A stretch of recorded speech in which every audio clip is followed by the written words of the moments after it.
ये stream student direct stream बंद कर दी है एंड सेकंड शॉक इन्होंने दिया है विजिटर वीज़ा का, जो बहुत इजीली मिल जाता था 10-10 साल का। Hello everyone, welcome back to this new vlog. And as you know, thumbnail से आपको पता लग गया होगा कि जो न्यू इमिग्रेशन पॉलिसीज़ इम्प्लीमेंट हुई हैं वो बहुत ही ड्रास्टिक चेंज है एंड एक सेकंड शॉक है for upcoming visitors and upcoming international students from all over the world, specially from Asian countries, right. So इन्होंने क्या किया है कि SDS stream student direct stream बंद कर दी है एंड इसमें सबसे अच्छी बात इसकी यही थी कि इसमें फास्टर प्रोसेसिंग उस एप्लीकेशन की होती थी एंड इसका मतलब है जो रेगुलर स्ट्रीम्स हैं आपको उसी के थ्रू अपना वीज़ा प्रोसेस करवाना पड़ेगा, which includes delays and extra processing times, okay, and like job offer or maybe another offer letter from institutions for students, वो आपको टाइम से मंगवाना पड़ेगा एंड आइल्स आपको टाइम से देनी पड़ेगी। सो इस सब के बहुत ड्रॉबैक्स हैं, ओके। एंड इसके बाद जो सेकंड शॉक इन्होंने दिया है विजिटर वीज़ा का, जो बहुत इजीली मिल जाता था 10-10 साल का USA एंड कनाडा का, सो वो इन्होंने अब बंद कर दिया एंड ये टोटली वीज़ा ऑफिसर के हाथ में है कि वो कितने टाइम का वीज़ा उनको ग्रांट देना है according to the individuals situation.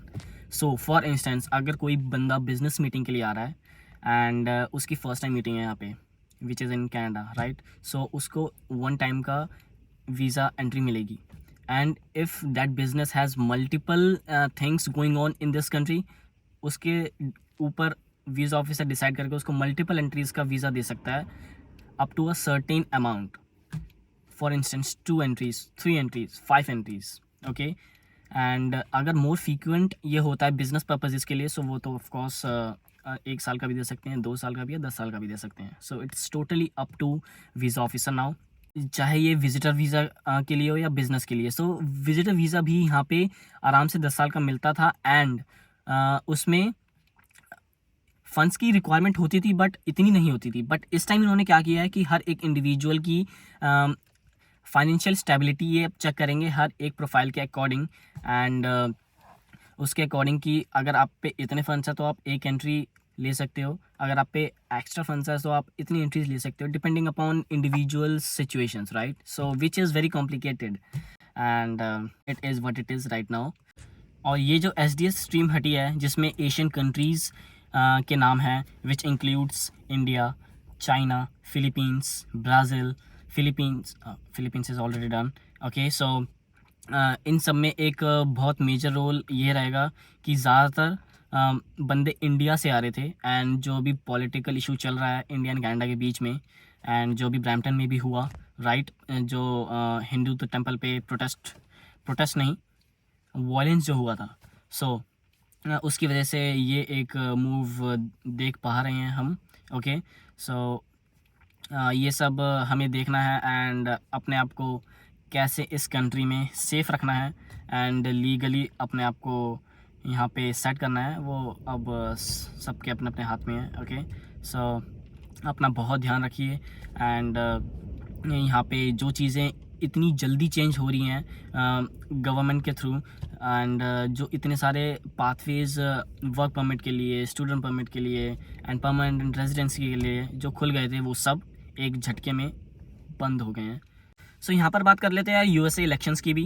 As everyone knows Donald Trump जीत चुका है USA elections and mass deportation of course पक्की है एंड इसके साथ साथ एक गूगल पर कीवर्ड बहुत ट्रेंड कर रहा है, how to move Canada specially from United States. I am not talking about all over the world.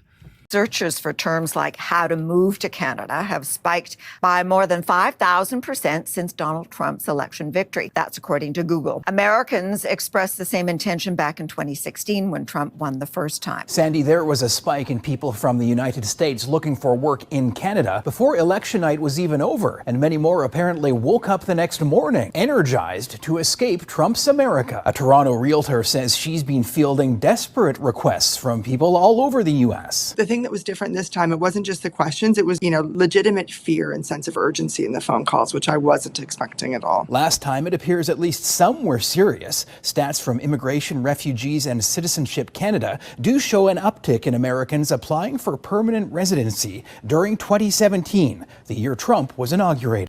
In United States, it is trending, and which is really bad in terms of US immigrants, right?